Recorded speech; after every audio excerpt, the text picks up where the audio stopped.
le monde, il y a plusieurs types de certifications. Il y a des certifications qui sont d'une exigence par rapport au métier. Il y a des certifications qui sont d'une exigence par rapport aux normes internationales. Aujourd'hui, on est dans un double processus au sein de la Fondation Mohamed VI des sciences de la santé, puisqu'on s'est déjà certifié pour tout ce qui est métier, aussi bien pour la santé. Nous avons les deux CHU de Casa qui sont certifiés accréditation au Canada. Il y a un mois qu'on a reçu ce label-là. Et pour l'université, nous sommes certifiés pour notre effort de digitalisation. Et donc, nous sommes certifiés jusqu'en 2027 par rapport à la certification ISO 9000-2015. Aujourd'hui, la différence et l'importance pour votre question, c'est qu'on est sur la durabilité.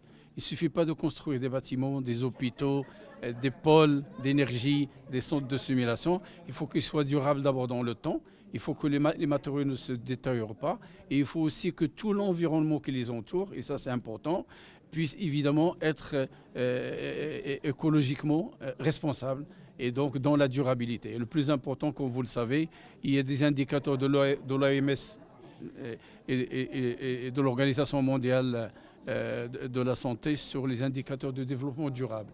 Aujourd'hui, la certification d'aujourd'hui prend ces indicateurs en compte pour notre hôpital d'une part, pour l'université d'autre part, et pour évidemment le pôle d'énergie qui aujourd'hui est autonome. Il traite les eaux, il traite les dispositifs, il traite les fluides et il a un groupe électrogène. Si l'hôpital Laqdarallah tombe en panne, il a une résistance de 60 heures où il peut servir le bloc, etc. Vous savez, il y a des robots maintenant, il y a des machines maintenant qui sont automatisées, qui ne peuvent pas souffrir d'un arrêt sur le plan électrique. Et donc ça, c'est le développement durable. En plus, tous les espaces verts qui sont autour de l'hôpital, toutes les structures autour de la réutilisation de l'eau, etc. Et donc ça, on est dans la politique de l'État qui concerne évidemment le développement durable et les énergies renouvelables. La certification HQE, elle s'appuie sur 4 piliers qui sont la performance économique, le management responsable, le respect de l'environnement et la qualité de vie.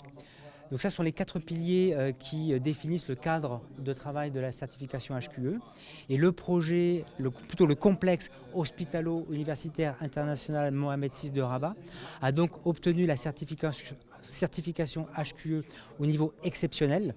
Alors pourquoi exceptionnel? Parce que le complexe a répondu au plus haut niveau d'exigence sur 4 sujets que sont l'énergie, l'environnement, la santé et le confort.